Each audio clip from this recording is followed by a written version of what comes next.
¿Sabías que detrás del brillo, los aplausos y las cámaras del cine de oro mexicano, también se escondía una cara mucho más incómoda?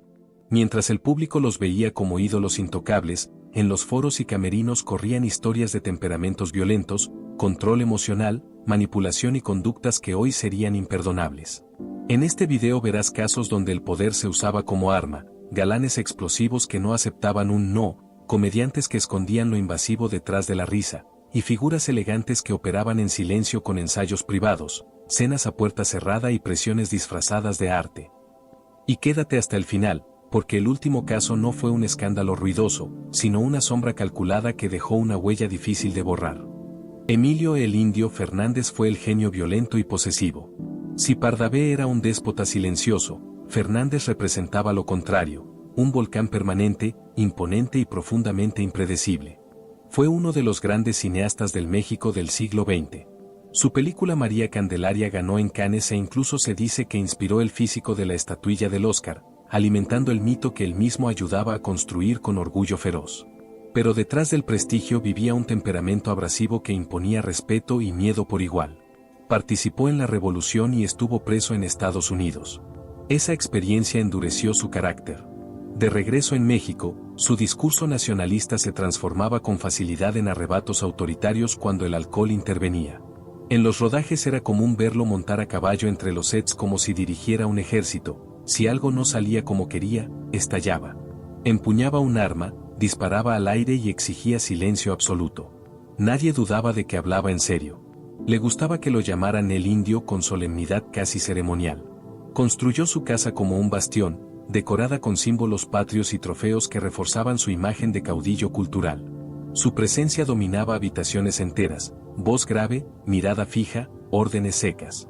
En lo sentimental, su relación más conocida fue con Columba Domínguez, a quien descubrió y moldeó según su propia visión. Ella reveló después que vivía bajo una vigilancia constante. Emilio era celoso hasta el extremo, revisaba amistades, controlaba decisiones y amenazaba con cerrar puertas en la industria si se sentía traicionado. Con el tiempo, esa dinámica sería entendida como violencia psicológica. Años más tarde enfrentó un proceso judicial por homicidio y fue absuelto, lo que reforzó la percepción de que su figura estaba rodeada de un aura de poder casi intocable. En él, el talento y la intimidación caminaban siempre de la mano. Agustín Lara fue el poeta de la penumbra. Delgado, de mirada febril y dedos largos que parecían acariciar el piano como si confesara secretos, se convirtió en uno de los compositores más influyentes del cine de oro. Su figura no era la del galán atlético, sino la del artista atormentado que conquistaba con palabras y melodías.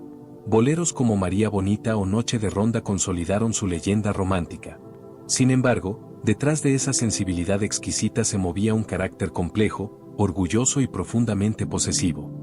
En los estudios y cabarets donde presentaba sus canciones, su presencia imponía un silencio reverente. No necesitaba alzar la voz, bastaba con su gesto serio para que músicos y asistentes comprendieran que el ensayo debía comenzar de inmediato. Era meticuloso hasta la obsesión con los arreglos y podía detener una interpretación si sentía que la emoción no era exacta. No cantes la nota, canta la herida, repetía a las intérpretes que buscaban su aprobación. Algunas lo admiraban como maestro absoluto, otras confesaban que trabajar con él era caminar sobre vidrio fino. Su relación con las cantantes jóvenes alimentó numerosos comentarios. Se decía que prefería voces inexpertas porque podía moldearlas a su antojo, guiarlas no solo en técnica sino en imagen y actitud escénica. Invitaba a largas sesiones nocturnas de ensayo en departamentos privados donde el piano marcaba el ritmo de conversaciones que se extendían más allá de lo musical. Bajo el discurso de la inspiración artística, la cercanía se volvía intensa, absorbente. Varias intérpretes emergieron convertidas en estrellas tras su tutela, otras desaparecieron del circuito sin explicación clara. En el terreno sentimental, su vida fue tan tempestuosa como sus composiciones. Amores apasionados, rupturas abruptas y reconciliaciones públicas alimentaban titulares y rumores. Se decía que dedicaba canciones como ofrendas, pero también como marcas de territorio emocional. Quienes intentaban alejarse de su influencia artística encontraban un muro de silencio o una indiferencia calculada que pesaba tanto como cualquier confrontación directa. No era un hombre de escándalos violentos, sino de intensidades que quemaban lentamente. Con el paso del tiempo, su figura quedó envuelta en una mezcla de genialidad y sombra. Para el público fue el compositor romántico por excelencia, el hombre que convirtió el dolor en melodía eterna. Pero entre bambalinas persistía la imagen de un creador que confundía inspiración con posesión y disciplina con dominio. En Agustín Lara, la música iluminaba la escena, la penumbra, en cambio, parecía acompañarlo siempre, silenciosa y constante, detrás del piano. David Silva fue el ídolo explosivo. Símbolo de la virilidad en cintas de arrabal y boxeo, poseía un magnetismo arrollador que parecía incendiar la pantalla apenas aparecía. Caminaba con el pecho erguido, la mandíbula tensa y esa mirada desafiante que convertía cualquier escena en un duelo. Pero detrás de esa figura invencible se ocultaba una reputación que atemorizaba a las mujeres del medio y tensaba el ambiente en los foros. Actrices secundarias aseguraban que David simplemente ignoraba la palabra no. Durante los ensayos acortaba distancias sin previo aviso, sujetaba con más fuerza de la necesaria y prolongaba abrazos que el guión no exigía. Decía que todo era parte del realismo, que el público debía sentir la pasión, pero muchas sabían que no se trataba de interpretación, sino de una necesidad constante de imponer presencia. En fiestas privadas, competía con otros actores por ver quién conquistaba a más invitadas, como si cada reunión fuera un ring donde demostrar dominio. Tenía un carácter impredecible. Un rechazo podía desencadenar carcajadas sarcásticas, desplantes teatrales o estallidos de furia que obligaban a intervenir a productores y amigos cercanos. Algunos lo apodaban el Toro, no solo por su fuerza física, sino por la manera en que embestía con miradas cargadas de desafío, como si el mundo entero fuera un obstáculo que debía derribar. Su fama de indomable creció tanto como su prestigio en taquilla, alimentando una imagen pública intensa, fascinante y profundamente intimidante. Fernando Soto Mantequilla fue el payaso insistente. Con su rostro risueño y esa mueca que parecía permanente, se convirtió en el alivio cómico que todos pedían en el set. Improvisaba chistes fuera de libreto, hacía bromas pesadas en plena grabación y disfrutaba provocar carcajadas incluso cuando el director pedía silencio. Pero cuando las cámaras se apagaban y el bullicio del foro se disipaba, el ambiente cambiaba. Muchas bailarinas y actrices secundarias se advertían entre sí en voz baja: si te toca escena con Mantequilla, no te quedes sola en los camerinos. Varios técnicos aseguraban haberlo visto merodear por los pasillos sin llamado alguno, entrando sin previo aviso en los camerinos femeninos con el pretexto de buscar un espejo o un peine olvidado. Siempre tenía una excusa preparada, una sonrisa exagerada y una risa escandalosa para minimizar el temor que provocaba. Convertía cualquier reclamo en broma y, si alguien lo enfrentaba, respondía con sarcasmo, fingiendo que todo era parte del espectáculo. En las giras repetía el patrón. Tocaba puertas a deshoras, enviaba notas incómodas y hacía comentarios fuera de lugar disfrazados de galantería. En más de una ocasión fue llamado a recepción por quejas constantes y terminó expulsado de hoteles por conducta inapropiada. Su personaje alegre funcionaba como escudo. Detrás de la máscara festiva se ocultaba una conducta invasiva, una insistencia que traspasaba límites y que dejó una huella incómoda en quienes compartieron escenario con él. Miguel Inclán fue el rostro del villano por excelencia, cejas elevadas, voz áspera y mirada intensa. Fue el símbolo del mal en el cine de oro. Sin embargo, lo que casi nadie sabía es que su temperamento fuera de cámaras era igual o incluso más inquietante que el de sus personajes. Su presencia imponía incluso antes de pronunciar una sola palabra, bastaba su manera de observar para que el ambiente se tensara. Diversos rumores de la época lo señalaban como un hombre que exigía algo más que talento a las actrices principiantes. Se comentaba que durante los rodajes, especialmente en locaciones alejadas del centro, aprovechaba su posición para concretar acuerdos privados con extras y coristas, muchas veces jóvenes e inexpertas. No existían denuncias oficiales, eran otros tiempos. Comentarios entre técnicos, asistentes y maquillistas circulaban casi como un secreto compartido en los pasillos de los estudios.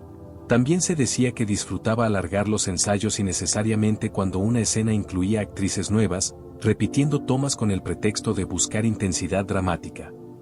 Algunos compañeros afirmaban que improvisaba indicaciones ambiguas para provocar nerviosismo, como si ese desconcierto alimentara su actuación. Incluso mostraba preferencia por quienes interpretaban papeles secundarios, pues resultaban más sencillas de convencer a cambio de una escena con diálogo o mayor exposición en pantalla. Nada confirmado, pero cuando tantas voces coinciden en susurros persistentes, algo suele estar ardiendo detrás del telón. Joaquín Pardavé fue un artista integral con una sombra controladora. Era un auténtico hombre orquesta. actor, director, guionista y compositor. Su legado creativo es indiscutible, nos dejó personajes inolvidables en películas como El Baizano Jalil o El Rosario de Amozoc, y compuso canciones que aún hoy continúan vigentes. Pero detrás de ese semblante afable y esa imagen paternal existía un hombre minucioso, dominante y obsesionado con el control. Era tan perfeccionista que en sus rodajes no toleraba improvisaciones, sus guiones eran norma absoluta. Quienes se atrevían a sugerir algo distinto eran reprendidos delante de todos. Algunos actores jóvenes contaron que fallar en una toma podía significar ser relegado durante el resto de la filmación. No le agradaba que lo cuestionaran y no soportaba debilidades. Esto es cine, no una escuela, solía repetir. Pero lo más perturbador no era su temperamento en el set, sino los rumores sobre su conducta fuera de cámaras, especialmente con mujeres jóvenes que aspiraban a abrirse paso en el cine. Se comentaba que organizaba cenas privadas en su casa con el pretexto de evaluar talento. Invitaba a chicas recién llegadas al ambiente artístico con la promesa de ayudarlas a debutar. Algunas obtenían papeles menores tras esas reuniones, otras simplemente desaparecían del medio después de rechazarlo. Testimonios recopilados años más tarde por historiadores hablan de manipulación emocional. Pardavé sabía que su influencia podía abrir puertas, pero también cerrarlas. Su imagen pública como hombre de familia contrastaba radicalmente con las historias de presión y chantaje. Ricardo del Valle, conocido como el Gorrión Cantor, lo poseía todo, una voz prodigiosa capaz de estremecer teatros enteros, un carisma magnético y un porte de galán que la cámara adoraba. En la pantalla era el caballero impecable, el enamorado eterno que cantaba bajo balcones iluminados. Pero detrás de cada serenata perfecta se ocultaba una rutina menos romántica, la presencia constante de la botella, siempre a la mano, siempre silenciosa, siempre esperando su turno tras el aplauso. Sus excesos con el alcohol eran un secreto a voces dentro de los estudios. Llegadas tardías a los rodajes, ensayos interrumpidos por largas ausencias, diálogos olvidados en el momento menos oportuno y discusiones encendidas en cantinas donde terminaba la noche cantando a media voz para desconocidos. Al principio, sus amigos y productores lo excusaban con indulgencia, llamándolo temperamento artístico o simple bohemia. Él mismo alimentaba esa imagen. Decía que un trago afinaba su garganta y soltaba su inspiración. Pero la línea entre el ritual y la dependencia se volvió cada vez más delgada. Intentó abandonar el vicio en múltiples ocasiones. Prometía en entrevistas que estaba listo para una nueva etapa, brindaba con agua frente a los reporteros y hablaba de disciplina. Sin embargo, en la intimidad repetía el ciclo: un trago para celebrar, otro para relajarse, otro para olvidar. Su talento parecía inagotable, pero su voluntad se desmoronaba entre aplausos y copas. La decadencia no fue escandalosa, sino persistente, conciertos suspendidos a última hora, papeles que pasaban a manos de otros actores y una voz que, aunque aún hermosa, comenzaba a perder ese brillo cristalino que lo había convertido en leyenda. Rafael Banquels construyó una imagen impecable frente al público, pero en los pasillos del teatro su nombre despertaba otro tipo de comentarios. Detrás del traje elegante y la voz pausada, varios testimonios lo señalaban como un hombre que utilizaba su posición para acercarse, con dobles intenciones, a jóvenes actrices que apenas iniciaban su carrera. Su figura, asociada al prestigio y la autoridad artística, contrastaba con los rumores persistentes que lo rodeaban durante las giras y montajes teatrales. Aunque hoy se le recuerde como director de telenovelas, tuvo una trayectoria activa en el cine, donde cultivó una presencia elegante y cuidadosamente calculada. Su imagen pública era la de un hombre instruido, de modales impecables y voz serena, siempre dueño de la conversación. Sabía escuchar, asentir con discreción y proyectar una autoridad tranquila que imponía respeto inmediato. Pero tras bastidores, su nombre aparecía en conversaciones incómodas entre actrices jóvenes, especialmente durante las giras teatrales. Allí, lejos del escrutinio de la prensa y del control de los productores, su actitud adquiría matices distintos. Esos viajes eran el escenario donde organizaba cenas reservadas con aspirantes recién integradas al medio, encuentros supuestamente profesionales que comenzaban entre elogios y terminaban en propuestas ambiguas. «Ven, querida, quiero evaluar tu talento», decía con una sonrisa seductora que desdibujaba cualquier línea entre lo laboral y lo personal. Insistía en realizar lecturas de guión en habitaciones de hotel apartadas del resto del elenco, argumentando que necesitaba concentración absoluta. Se decía que elegía siempre suites amplias, con iluminación tenue y servicio privado, creando una atmósfera que confundía intención artística con insinuación. El rumor más fuerte aseguraba que prefería trabajar con mujeres sin experiencia porque resultaban más influenciables y menos dispuestas a cuestionar sus métodos.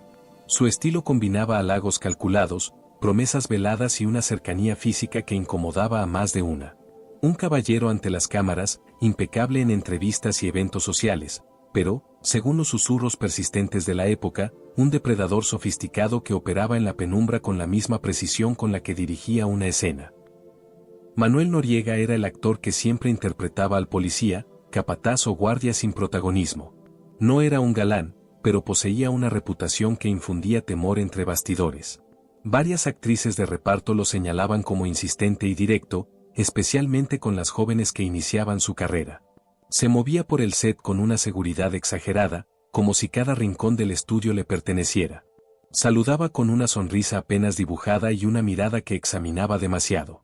Tenía la costumbre de acercarse en silencio durante los descansos y comentar, en tono confidencial, lo mucho que podía ayudar a pulir ciertas escenas y trabajaban a solas.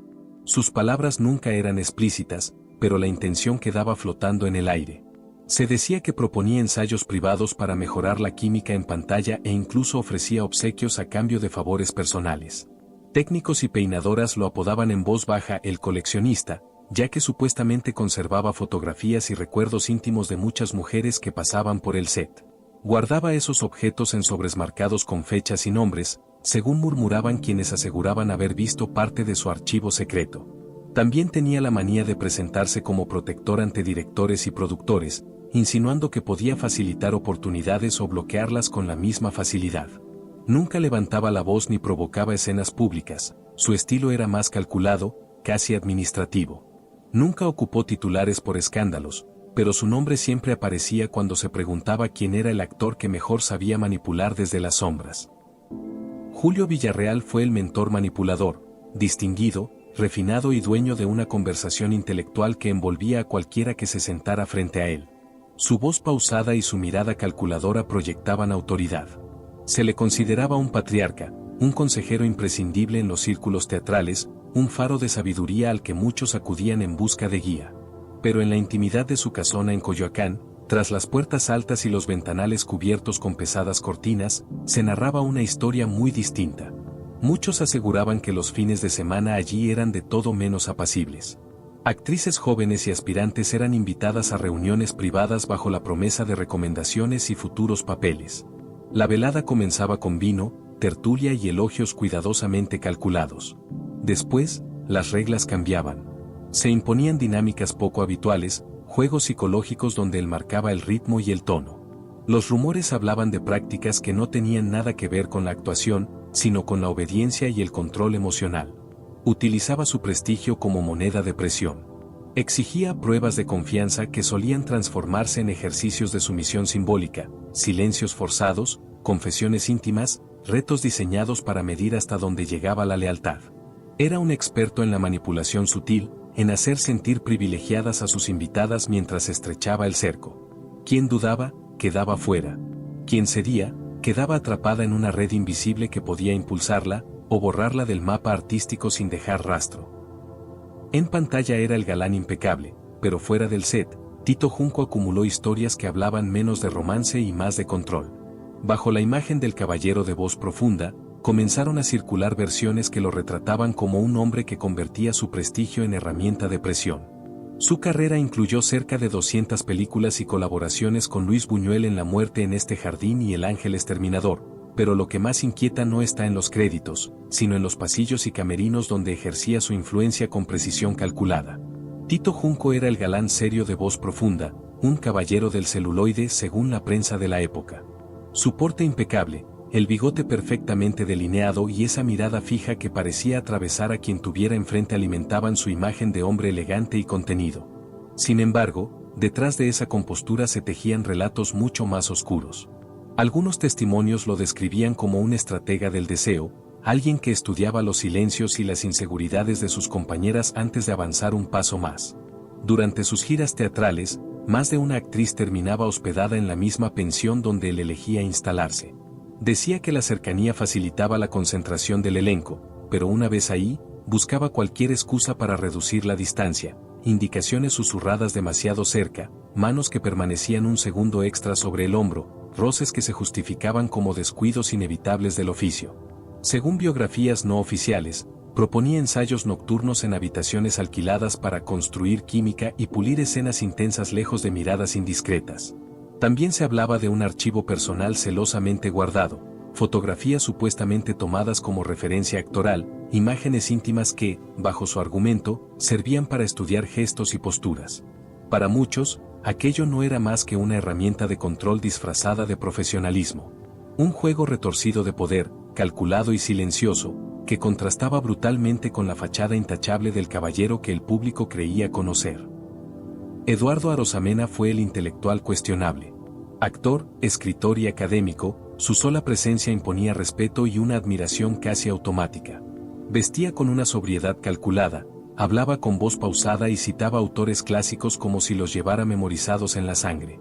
Pero en los pasillos de la Asociación Nacional de Actores, ANDA, corrían relatos que contrastaban con esa figura erudita y casi intocable. Se decía que tenía una forma muy peculiar de descubrir talento, siempre en reuniones privadas, lejos de miradas indiscretas. Invitaba a jóvenes actrices a leer escenas en espacios cerrados, con la excusa de pulir matices interpretativos. Algunos colegas comentaban que esas sesiones se prolongaban durante horas y que él insistía en una intimidad artística que muchos consideraban innecesaria. Nada ocurría a plena vista, pero el murmullo constante era suficiente para sembrar sospechas. También se contaba que escribía poemas insistentes para sus intérpretes favoritas. No eran simples halagos literarios, eran versos cargados de simbolismos ambiguos, donde el talento se mezclaba con descripciones físicas demasiado detalladas.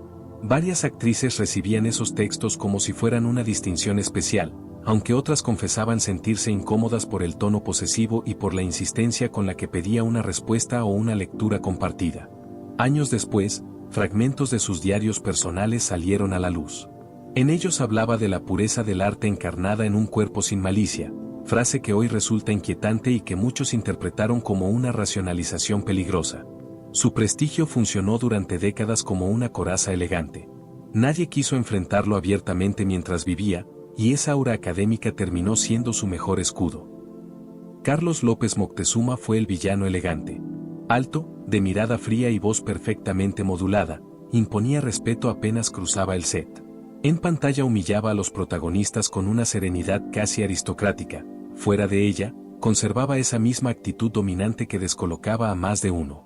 No necesitaba levantar la voz, bastaba con una sonrisa contenida para marcar territorio. Detrás de cámaras tenía fama de inquietar a sus colegas. Mientras aguardaba su turno, recorría el foro con paso lento, observándolo todo, como si el estudio también le perteneciera. A las actrices jóvenes les hacía preguntas personales fuera de lugar, disfrazadas de cortesía profesional. Su tono era suave, pero la insistencia resultaba incómoda. Algunos técnicos preferían no intervenir, sabían que su carácter podía volverse áspero si se le contradecía. Insistía en revisar personalmente los castings femeninos, sobre todo para papeles secundarios. Argumentaba que el villano debía sentir química incluso con personajes menores. Pedía repetir pruebas una y otra vez, ajustando detalles mínimos del vestuario o la dicción, prolongando encuentros que no siempre parecían estrictamente laborales. Aquella obsesión por el control era parte de su método, pero también alimentaba rumores. Aunque nunca se le relacionó con un escándalo directo, el ambiente en los estudios era revelador.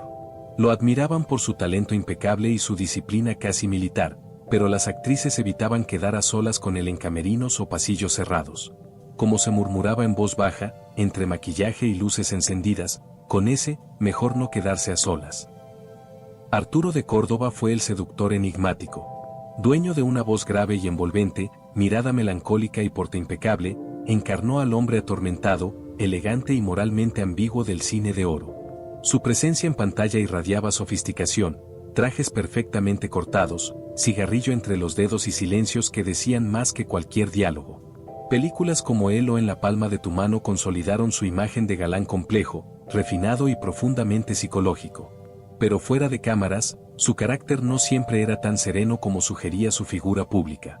Compañeros de rodaje lo describían como perfeccionista extremo, obsesionado con la iluminación y los encuadres que favorecieran su perfil.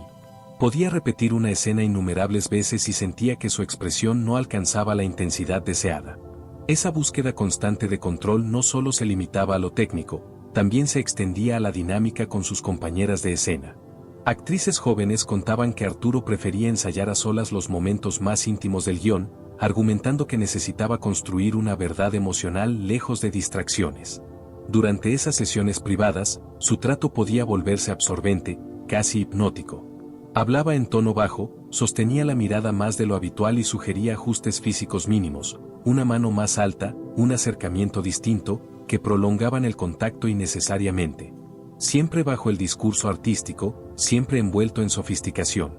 También circulaban comentarios sobre su vida sentimental intensa y turbulenta. Se decía que mezclaba pasión con celos, admiración con dominio. Algunas compañeras afirmaban que, tras iniciar un romance, intentaba influir en decisiones profesionales, recomendando proyectos o desaconsejando colaboraciones según su conveniencia. No era un hombre de escándalos públicos estridentes, su estilo era más silencioso, más emocional, más psicológico. Su magnetismo era innegable.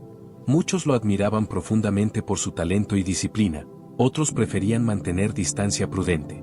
Como ocurría con varios ídolos de la época, la línea entre el personaje atormentado que interpretaba y el hombre real parecía difuminarse peligrosamente. En Arturo de Córdoba, el misterio no terminaba cuando el director gritaba corte, apenas comenzaba. Pedro Armendáriz fue el héroe indomable. En la pantalla encarnaba al hombre recio, de mirada firme y voz grave, capaz de imponerse en cualquier paisaje, ya fuera la selva, el desierto o la sierra revolucionaria. Su presencia transmitía autoridad natural, no necesitaba alzar el tono para dominar una escena. Era el charro valiente, el militar honorable, el amante apasionado que parecía forjado a golpes de destino. Sin embargo, detrás de esa figura sólida se escondía un temperamento complejo, marcado por una disciplina férrea y una necesidad constante de demostrar fortaleza. Quienes trabajaron con él lo describían como un profesional incansable, pero también como un hombre que exigía a los demás la misma resistencia física y emocional que él se imponía. Durante rodajes en locaciones extremas, minimizaba el cansancio y el dolor, y esperaba que el elenco hiciera lo mismo. Si alguien se quejaba por las condiciones, su mirada se endurecía. El cine no es para débiles, repetía con convicción. Esa filosofía generaba admiración en algunos y temor en otros, especialmente entre actores jóvenes que apenas comenzaban y se sentían incapaces de seguir su ritmo. También circulaban comentarios sobre su carácter dominante en lo personal. Se decía que trasladaba esa intensidad del set a su vida íntima, donde la pasión podía convertirse en posesividad. Amistades cercanas contaban que le costaba aceptar la contradicción y que su orgullo herido podía transformarse en silencios prolongados o decisiones tajantes. No era un hombre de escándalos públicos constantes, su imagen permanecía firme ante la prensa. Pero en los camerinos y en las sobremesas privadas se hablaba de un carácter volcánico, contenido apenas por su sentido del honor. Con el paso de los años, su salud comenzó a resentirse tras jornadas extenuantes y proyectos cada vez más ambiciosos. Aún así, rechazaba mostrarse vulnerable. Prefería cumplir antes que admitir debilidad, sostener la postura antes que reconocer el desgaste. En él convivían el talento indiscutible y una autoexigencia casi implacable. Como otros gigantes del cine de oro, su figura quedó envuelta en una mezcla de respeto, admiración y murmullos persistentes que recordaban que, detrás del héroe cinematográfico, habitaba un hombre de sombras intensas y voluntad férrea. Jorge Negrete fue el ídolo disciplinado con un orgullo indomable. En la pantalla representaba al charro impecable, traje bordado con precisión, bigote perfectamente delineado y una voz potente que parecía dominar cualquier escenario. Era el símbolo del nacionalismo elegante, el hombre que cantaba con el pecho erguido y la mirada firme. Películas como Ay Jalisco, no te rajes consolidaron su figura como estandarte de la masculinidad orgullosa y del honor inquebrantable. Sin embargo, detrás de esa estampa impecable se escondía un temperamento que no admitía fisuras. Quienes compartieron foro con él lo describían como meticuloso hasta el extremo. Revisaba encuadres, iluminación y hasta la posición exacta de su sombrero antes de cada toma. Si algo no coincidía con su estándar, detenía el rodaje sin titubeos. No toleraba que otro actor opacara su presencia musical o dramática, y se decía que negociaba cuidadosamente el orden de aparición en los créditos y la duración de sus números cantados.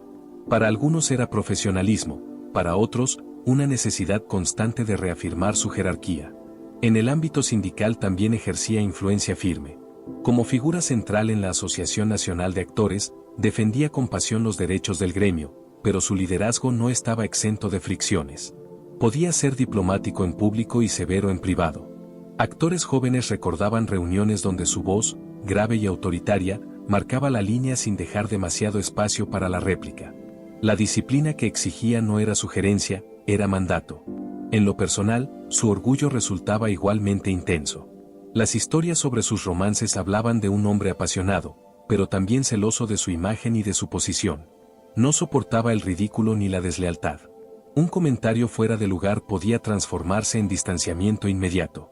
Prefería cortar vínculos antes que mostrarse vulnerable. Esa rigidez emocional contrastaba con la calidez que proyectaba al cantar rancheras de amor y desconsuelo. Con el paso de los años, su salud comenzó a resentirse, pero rara vez permitía que el público notara debilidad. Cumplía compromisos incluso cuando el cuerpo no respondía como antes. En él convivían la elegancia artística y una voluntad férrea que rayaba en la obstinación.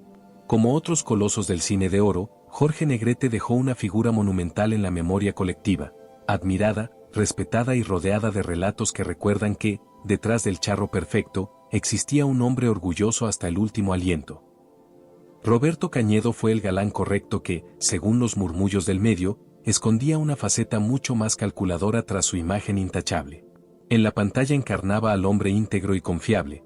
Fuera de ella, se decía que sabía ejercer influencia con una sutileza que pocos notaban a simple vista.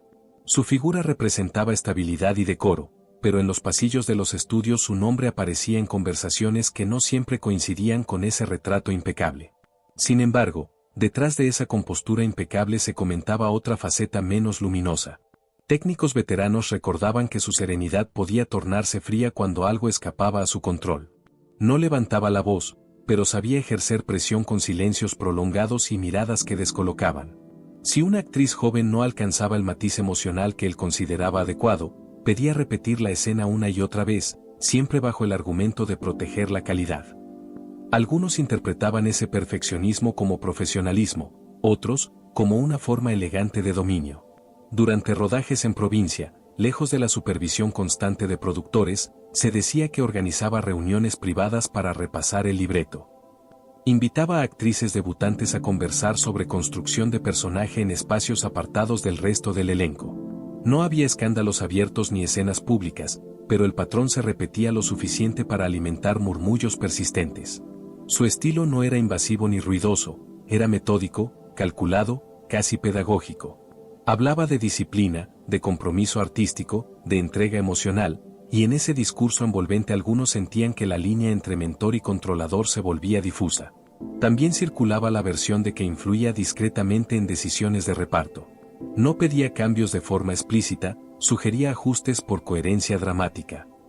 Actrices que aceptaban su cercanía profesional parecían obtener continuidad en proyectos posteriores. Quienes marcaban distancia, en cambio, veían disminuir sus oportunidades sin explicación clara. Nada comprobado, pero suficiente para que más de una aprendiera a medir palabras y gestos cuando compartía escena con él. Su imagen pública jamás se fracturó. Ante la prensa era amable, correcto, casi intachable. Nunca protagonizó escándalos estridentes ni enfrentó denuncias formales. Pero en los pasillos de los estudios, entre luces calientes y espejos empañados, se repetía una advertencia en voz baja: con Roberto Cañedo, todo era cortesía, hasta que dejaba de serlo. Como otros rostros respetables del cine de oro, su legado artístico convive con relatos que sugieren que, detrás del hombre honorable, podía habitar una voluntad silenciosa y firmemente controladora. Andrés Soler fue el patriarca severo. Hermano de una dinastía artística fundamental, su sola presencia evocaba autoridad. En pantalla encarnó al padre inflexible, al hacendado rígido, al hombre de principios inquebrantables cuya palabra parecía ley. Su voz grave y su mirada firme imponían respeto inmediato, no necesitaba gestos exagerados para dominar una escena. Representaba el orden, la tradición y la jerarquía moral del México clásico. Sin embargo, detrás de esa figura sólida comenzaron a circular relatos que describían un carácter menos equilibrado de lo que sugería su compostura pública. Compañeros de rodaje lo recordaban como disciplinado hasta el extremo, pero también como un hombre poco tolerante a la improvisación ajena. Si un actor joven alteraba el ritmo de una escena o proponía una variación mínima al diálogo, Soler podía interrumpir con sequedad y devolver el libreto a su versión original sin espacio para discusión.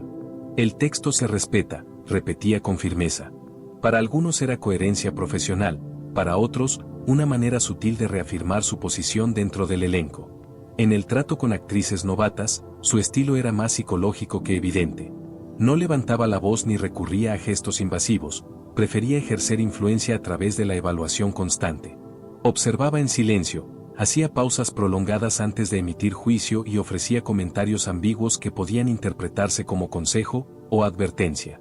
Se decía que invitaba a conversaciones privadas en camerinos para fortalecer la química familiar cuando interpretaba figuras paternas, espacios donde analizaba con detalle la actitud, el tono y hasta la postura corporal de sus compañeras.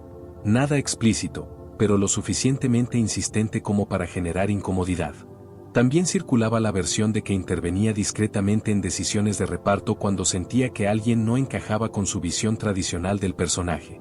No exigía cambios de forma frontal, sugería ajustes con argumentos de coherencia dramática y experiencia acumulada. Su trayectoria y su apellido pesaban lo suficiente para inclinar balanzas sin necesidad de confrontación directa. Algunos jóvenes actores percibían en esa influencia una barrera difícil de atravesar si no contaban con su aprobación. Ante la prensa mantenía una imagen impecable, respetuoso, culto, defensor del teatro y del cine nacional. Nunca protagonizó escándalos abiertos ni enfrentó acusaciones públicas. Pero en los foros se repetía una advertencia en tono bajo: trabajar con Andrés Soler exigía más que talento, requería paciencia, resistencia y una comprensión clara de quien marcaba el compás. Como muchos pilares del cine de oro, su legado artístico convive con murmullos persistentes que recuerdan que, detrás del patriarca ejemplar, podía habitar una voluntad férrea, celosa de su territorio y poco dispuesta a ceder espacio. Domingo Soler fue el estratega silencioso. Integrante de una de las familias más influyentes del espectáculo mexicano, su presencia en pantalla no necesitaba estridencias, bastaba su mirada firme y su dicción precisa para imponer autoridad. Interpretó con frecuencia a jueces, médicos, políticos y figuras de poder moral, hombres cuya palabra parecía definitiva. Representaba el equilibrio y la razón en medio del conflicto dramático. Sin embargo, tras esa imagen mesurada comenzó a formarse una reputación menos transparente, tejida en conversaciones discretas entre camerinos y oficinas de producción. A diferencia de otros temperamentos explosivos del medio, Soler no levantaba la voz ni hacía desplantes públicos. Su estilo era más fino, casi administrativo. Escuchaba con atención, asentía con calma y luego emitía una opinión que, sin parecer orden, terminaba convirtiéndose en decisión. Técnicos veteranos aseguraban que tenía especial habilidad para influir en el ánimo de directores jóvenes, sugiriendo cambios por coherencia escénica que casualmente favorecían su lucimiento o reducían la presencia de compañeros que comenzaban a destacar demasiado. Con actrices debutantes, su trato era cortés pero calculado. Se decía que ofrecía orientación personalizada sobre proyección de voz y manejo de escena, citándolas en espacios apartados del foro para evitar distracciones. Durante esas sesiones analizaba cada gesto con minuciosidad extrema, corrigiendo posturas, modulaciones y silencios con una cercanía que algunas interpretaban como mentoría, y otras como una invasión sutil del espacio personal. Nunca cruzaba límites evidentes, pero prolongaba ensayos más allá de lo necesario, sosteniendo miradas largas y comentarios ambiguos que dejaban dudas flotando en el aire. También circulaban versiones de que participaba activamente en conversaciones internas sobre repartos. No exigía nombres específicos, simplemente planteaba reservas sobre ciertas aspirantes, cuestionando su madurez interpretativa o su disciplina. Curiosamente, aquellas que aceptaban su tutela parecían consolidarse con mayor rapidez en proyectos posteriores. Quienes preferían mantener distancia encontraban un camino más lento, lleno de obstáculos invisibles. Ante la prensa, Domingo Soler mantuvo siempre una figura intachable, culto, reflexivo, defensor del cine nacional y de la tradición actoral. No protagonizó escándalos ruidosos ni enfrentó acusaciones formales. Pero en los pasillos se repetía una observación constante: su poder no era evidente, era estructural.